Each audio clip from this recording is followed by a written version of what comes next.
નમસ્કાર વિદ્યાર્થી મિત્રો, આજે આપણે નામાની અંદર પ્રકરણ હિસાબી પદ્ધતિ અને તેના પારિભાષિક શબ્દ એની અંદર પાંચમો પારિભાષિક શબ્દ મિલકતો એના વિશે સમજશું. એના પહેલા આપણે અગાઉના બે પીરિયડની અંદર ચાર પારિભાષિક શબ્દ વિશે આપણે સમજૂતી મેળવી. પહેલો પારિભાષિક શબ્દ હતો વ્યવહાર, બીજો પારિભાષિક શબ્દ હતો મૂડી, ત્રીજો પારિભાષિક શબ્દ હતો ઉપાડ અને કાલે ચોથો પારિભાષિક શબ્દ સમજ્યા હતા જવાબદારી અથવા તો દેવું. અને આજે મિત્રો આપણે પાંચમો પારિભાષિક શબ્દ મિલકતો વિશે સમજશું.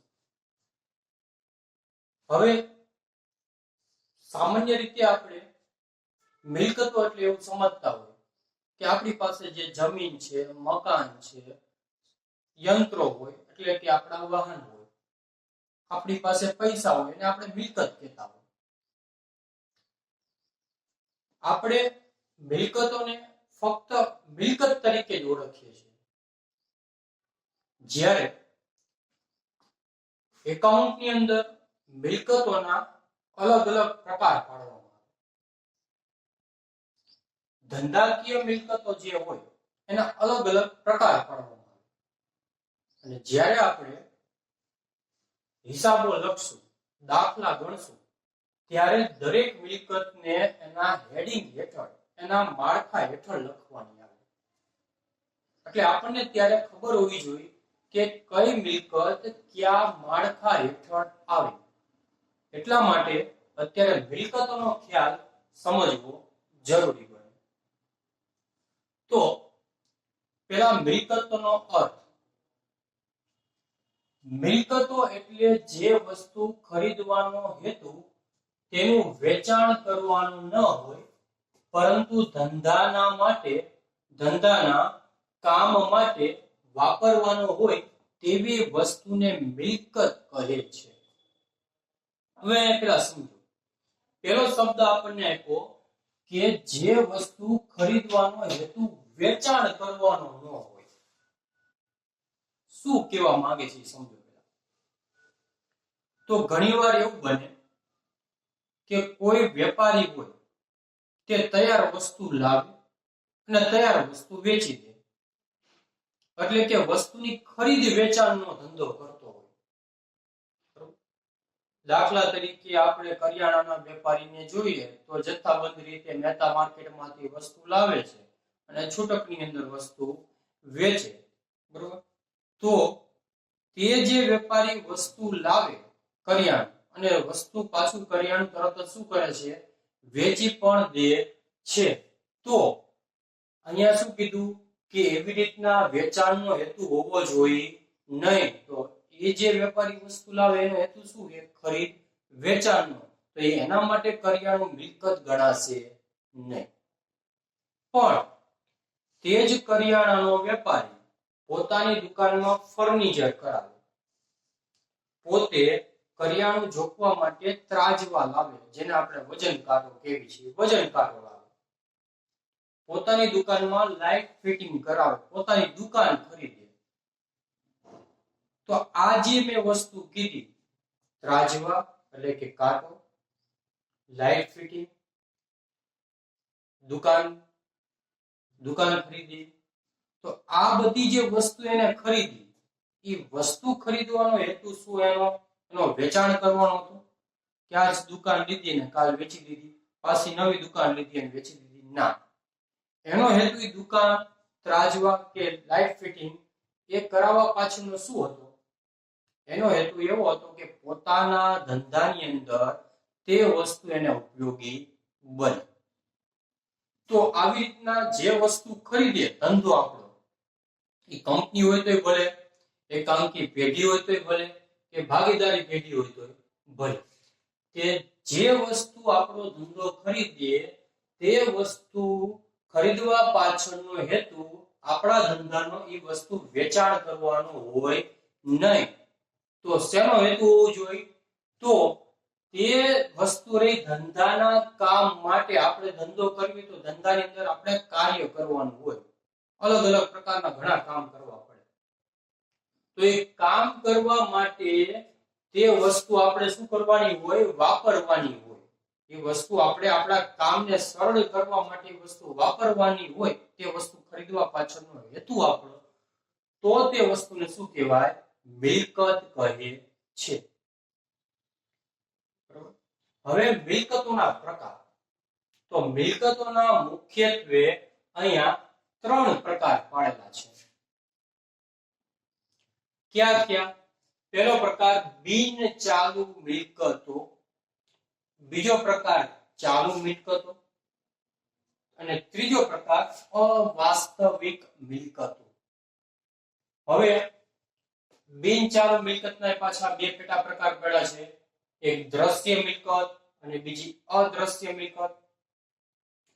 જ્યારે ચાલુ મિલકતનો એક જ પેટા પ્રકાર છે પ્રવાહી મિલકત. જ્યારે અવાસ્તવિક મિલકતના કોઈ જ પ્રકાર પડતા નથી. હવે આપણે દરેક મિલકતનો અર્થ અને એના ઉદાહરણ જોઈએ. તો પહેલું છે બિન ચાલુ મિલકતો. બિન ચાલુ મિલકતો જે મિલકતોનો ઉપયોગ ધંધામાં લાંબા સમયગાળા માટે થઈ શકે. જે મિલકતોનો ઉપયોગ ધંધામાં લાંબા સમયગાળા માટે થઈ શકે તેવી તમામ મિલકતોને કેવી મિલકત કહેવાય? બિન ચાલુ મિલકતો. આપણા ધંધાની અંદર ઘણી મિલકતો એવી હશે કે જેનો ઉપયોગ આપણે સમયના લાંબા ગાળા માટે કરતા હોય. સમયના લાંબો ગાળો એટલે 2 વર્ષ, 5 વર્ષ, 10 વર્ષ, અમુક મિલકતો 20-20 વર્ષ સુધી પણ ચાલતી હોય. જમીન જેવી મિલકતો છે એ આજીવન પણ ચાલે. તો આવી મિલકતો છે કે જે મિલકતનો ઉપયોગ આપણે ધંધાની અંદર કેવા સમયગાળા માટે કરશું? લાંબા સમયગાળા માટે. તો એવી તમામ મિલકતને આપણે કેવી મિલકત કહેવામાં આવશે? બિન ચાલુ મિલકતો. ઉદાહરણ લઈએ તો ઉદાહરણની અંદર કઈ કઈ મિલકતોને આપણે બિન ચાલુ મિલકત કહી શકીએ? તો પહેલી છે જમીન. આપણે જમીન ખરીદી હોય તો એ જમીનનો ઉપયોગ આપણે સમયના લાંબા ગાળા માટે કરશું. એવું ન બને કે આ જમીન લીધી કાલ ખરાબ થઈ ગઈ તો નવી લેવાની. મકાન આજે આપણે નવું બનાવ્યું હોય ધંધા માટે, તો એ મકાન કાલ પડી જવાનું છે, પરમ દિવસે નવું બનાવવાનું, એવું ન બને. મકાન પણ એકવાર બનાવો એટલે એ આપણી મિલકત થઈ ગઈ. ધંધાના ઉપયોગ માટે આપણે એનો ઉપયોગ કરશું તો એ આપણી મિલકત થઈ ગઈ ધંધાની, અને એનો ઉપયોગ આપણે સમયના લાંબા ગાળા સુધી કરશું. પછી યંત્ર. આપણે કારખાનાઓમાં, કંપનીઓમાં જોતા હોય કે ભાઈ યંત્રનો ઉપયોગ કરતા હોય. હવે યંત્ર શું રોજ રોજ નવા ખરીદે છે? ના. તે યંત્ર એકવાર ખરીદે પછી એનો ઉપયોગ 5 કે 10 વર્ષ સુધી સતત એનો ઉપયોગ કરતા હોય. એટલે સમયના કેવા ગાળા માટે એનો ઉપયોગ કરે છે? લાંબા સમયગાળા માટે. ફર્નિચર. કંપની અથવા તો ભાગીદારી પેઢી કે એકાંકી વેપારી પેઢી રહી એ પોતાના એકમની અંદર ફર્નિચર કરાવે. ફર્નિચર એટલે બારી બારણા કરાવે, વસ્તુ મૂકવા માટે કબાટ કરાવે.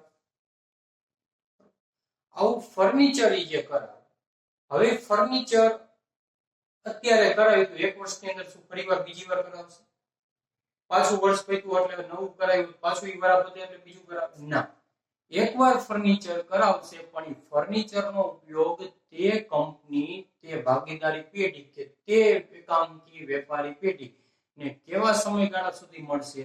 સમયના લાંબા ગાળા સુધી તે મિલકતનો એ ઉપયોગ કરશે. ફર્નિચર હોય, જમીન હોય, મકાન હોય, આવી વગેરે મિલકતો છે એનો ઉપયોગ સમયના લાંબા ગાળા સુધી કરશે. હવે બીજું ખાસ, આ જે બિનચાલુ મિલકતો છે ને એના બીજા અમુક નામ છે, તમારે ખાસ યાદ રાખવાના. પરીક્ષામાં MCQ માં પણ પૂછાય અને જ્યાં સુધી ભણો ત્યાં સુધી અમુક વાર તમને સ્પષ્ટતા ન કરે કે ભાઈ બિનચાલુ મિલકત, એની બદલે બીજો શબ્દનો ઉપયોગ કરે તો આપણે ત્યારે ખબર હોવી જોઈએ કે ભાઈ આ મિલકત અથવા તો આ જે નામ છે એ બિનચાલુ મિલકતનું બીજું નામ છે. ક્યાં ક્યાં બીજા નામ છે બિનચાલુ મિલકતના? તો કે આવી મિલકતોને સ્થિર સ્થિર સ્થિર શા માટે કીધી? તો કે એકવાર ધંધામાં આવે, એકવાર આપણે એને ખરીદવી એટલે એ મિલકતને વારંવાર આપણે વેચવી કે લેવી પડતી નથી. મિલકત કેવી રીતે આપણા ધંધામાં સ્થિર રહે છે, આપણા ધંધામાં છે, બરોબર? વારંવાર એની અંદર ફેરબદલ કરવો પડતો નથી. એટલા માટે બિનચાલુ મિલકતને આપણે કેવી પણ કહેવાય? સ્થિર મિલકત પણ કહેવાય. પછી એને કાયમી પણ કહેવાય. કાયમી શા માટે? તો કે એકવાર ધંધામાં લાવો એ સમયના લાંબા ગાળા સુધી એનો ઉપયોગ તમે કરવાના. અમુક મિલકતો એવી છે કે તમારું જીવન આજીવન સુધી તમે લો, જ્યાં સુધી તમારો ધંધો શરૂ રહેશે ત્યાં સુધી મિલકતનો ઉપયોગ તમે કરશો એકવાર ખરીદો તો. દાખલા તરીકે જમીન, મકાન. એકવાર તમે જમીન કે મકાન ખરીદ્યું તો એનો ઉપયોગ તમે ક્યાં સુધી કરશો? કાયમ માટે, જ્યાં સુધી તમારો ધંધો શરૂ રહેશે ત્યાં સુધી. એટલા માટે બિનચાલુ મિલકતને કાયમી મિલકત પણ કહેવાય. અને ત્રીજું નામ એનું છે કે લાંબા ગાળાની મિલકત. સમયના લાંબા ગાળાની મિલકત. કારણ કે અગાઉ જ આપણે સમજાવ્યું કે આ મિલકતનો ઉપયોગ આપણે કેટલા સમયગાળા માટે કરશું? તો કે સમયના લાંબા ગાળા સુધી. એટલા માટે આને લાંબા ગાળાની મિલકત પણ કહેવાય છે. તો આ પણ ખાસ યાદ રાખવાનું કે બિનચાલુ મિલકતના બીજા કયા નામ છે? તો બિનચાલુ મિલકતના બીજા 3 નામ. એક સ્થિર મિલકત તરીકે પણ ઓળખાય, કાયમી મિલકત તરીકે પણ ઓળખાય અને લાંબા ગાળાની મિલકત તરીકે પણ આ બિનચાલુ મિલકત ઓળખાય છે. ત્યારબાદ બિનચાલુ મિલકતના પેટા પ્રકાર જે દ્રશ્ય અને અદ્રશ્ય એના વિશે સમજીએ. એના નામ ઉપરથી જ આપણને આવડી જાય, એની અંદર બહુ કંઈ અઘરું છે નહીં, છતાં આપણે સમજીએ. દ્રશ્ય મિલકત. દ્રશ્ય એટલે કેવી? તો કે જે મિલકતોને જોઈ કે સ્પર્શી શકાય તેવી મિલકતોને દ્રશ્ય મિલકત કહે છે. દ્રશ્ય એટલે કેવી? તો કે જે મિલકતને તમે જોઈ પણ શકો અને એને સ્પર્શી એટલે કે અડી પણ શકો તેવી તમામ મિલકતને આપણે આપણી કેવી મિલકત કહેવાની ધંધાની? તો કે દ્રશ્ય મિલકત. દાખલા તરીકે આપણા ધંધાની જમીન હોય તો જમીનને આપણા ધંધાનું જે મકાન હોય અથવા તો આપણી દુકાન હોય ધંધાની, એને આપણે જોઈ પણ શકીએ, એને અડી પણ શકીએ. તો એ કેવી મિલકત થઈ ગઈ? દ્રશ્ય. ફર્નિચર હોય આપણા ધંધાનું તો ફર્નિચરને તમે જોઈ પણ શકો, ફર્નિચરને તમે અડી પણ શકો. એટલા માટે એ પણ મિલકત કેવી થઈ ગઈ? આપણી દ્રશ્ય. યંત્ર હોય તો યંત્રને તમે જોઈ પણ શકો, યંત્રને તમે અડી પણ શકો, સ્પર્શી પણ શકો. તો યંત્ર પણ આપણી કેવી મિલકત થઈ ગઈ? દ્રશ્ય મિલકત. તો આવી તમામ મિલકતોને આપણી દ્રશ્ય મિલકત કહેવાય. પછીનો બીજો પેટા પ્રકાર છે અદ્રશ્ય મિલકત. અદ્રશ્ય એટલે જે મિલકતોને જોઈ કે સ્પર્શી ન શકાય તેવી મિલકતોને અદ્રશ્ય મિલકત કહે છે.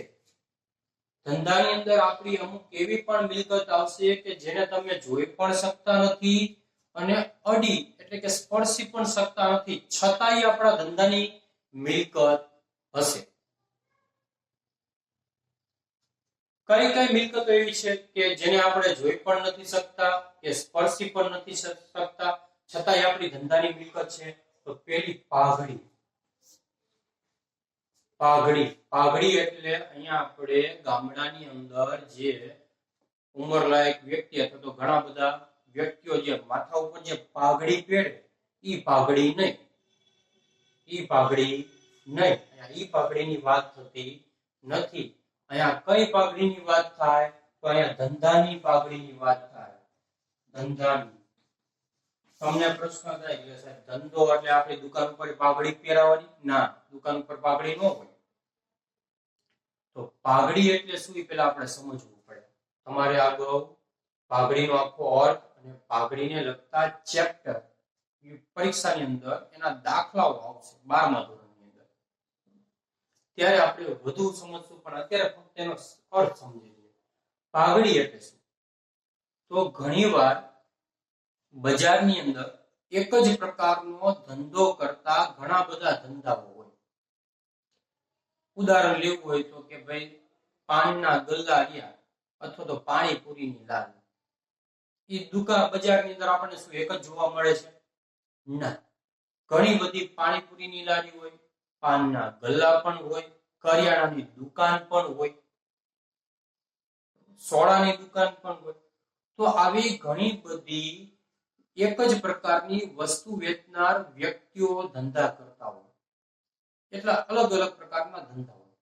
કંપનીઓમાં પણ એક જ પ્રકારની વસ્તુનું ઉત્પાદન કરતી ઘણી બધી કંપનીઓ હોય. દાખલા તરીકે મોબાઈલ ફોન, તો મોબાઈલ ફોનનું ઉત્પાદન કરતી ઘણી બધી કંપની છે. આપણે જાણીએ છીએ કે સેમસંગ છે, એમઆઈ છે, વિવો છે, ઓપ્પો છે, ઘણી બધી કંપનીઓ છે. તો આ બધી કંપની અને આ બધા ધંધારિયા એક જ પ્રકારની વસ્તુનું ઉત્પાદન અને વેચાણ કરતા હોય, છતાં એની અંદર અમુક કંપની કે અમુક ધંધા એવા હોય કે જે બીજી કંપનીઓ કરતા વધુ સારો નફો કમાતી હોય. બીજી કંપનીઓ કરતા વધુ સારો નફો કમાતી હોય. અથવા તો અમુક ધંધા એવા પણ હોય કે બીજા બધા લોકો કરતા, બીજા બધા ધંધાઓ કરતા, બીજા બધા જે લોકો ધંધાઓ કરતા એક જ પ્રકારની વસ્તુ એની કરતા વધુ નફો કમાતો હોય. દાખલા તરીકે આપણે જોઈએ તો કે બજારની અંદર ઘણી બધી પાણીપુરીની લારી હોય, પણ છતાં તમે જોજો કે અમુક લારીએ ભીડ વધારે હોય, જ્યારે અમુક લારીએ ગ્રાહકોની સંખ્યા સાવ ઓછી હોય.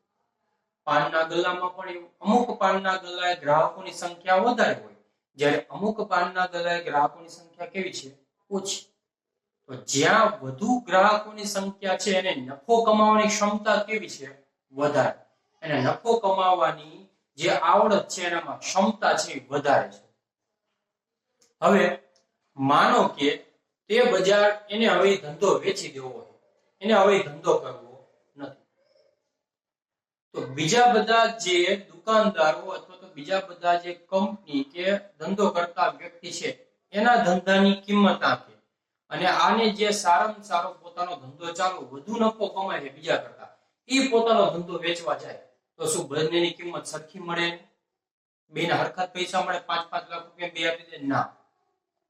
જે સામાન્ય નફો કમાય છે એની કિંમત માનો કે 5 લાખ રૂપિયા આપવામાં આવે, તો જે વધુ નફો કમાય, જેની પાસે ગ્રાહકોની સંખ્યા વધારે છે, જેને ત્યાં ગ્રાહકોની સંખ્યા વધારે આવે છે, તો તે વ્યક્તિ તે ધંધો જે 5 લાખ મહિને વેચે ઓલાની જેમ કેટલામાં વેચશે? 6 લાખ કે 7 લાખ.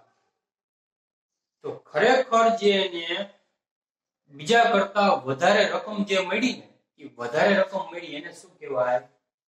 પાઘડી કહેવાય.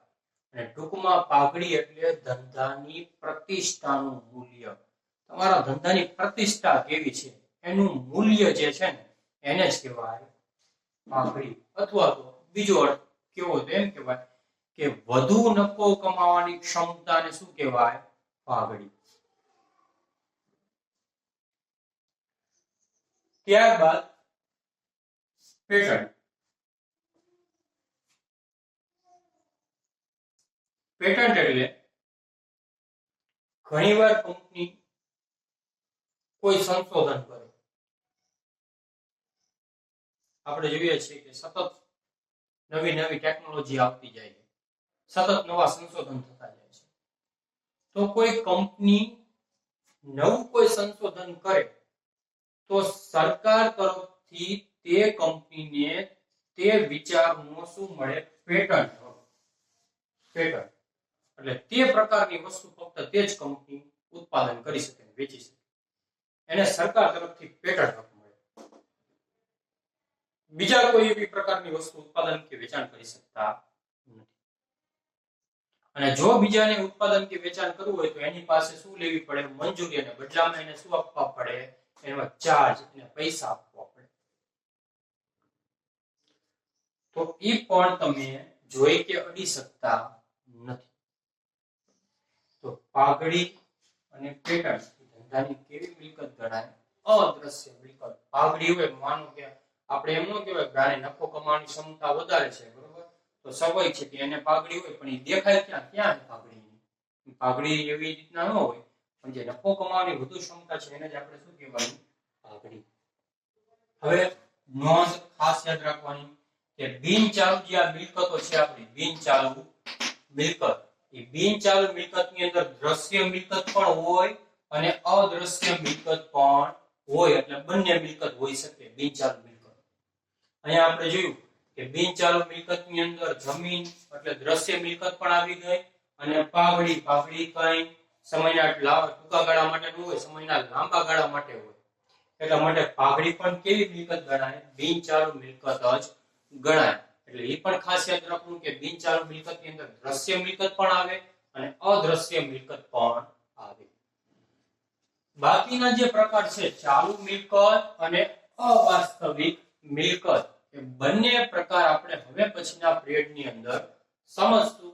તો આજે જે આપણે મિલકતો વિશે સમજૂતી મેળવી, મિલકતનો અર્થ, મિલકતના પ્રકાર અને પ્રકારની અંદર જે બિનચાલુ મિલકત પ્રકાર છે એ અને એના પેટા પ્રકાર વિશે જે સમજૂતી મેળવી, આના વિશે તમારે અભ્યાસ કરવાનો, અને અભ્યાસ કર્યા બાદ તમારે તમારા ચોપડાની અંદર આના વિશે લખવા. Thank you.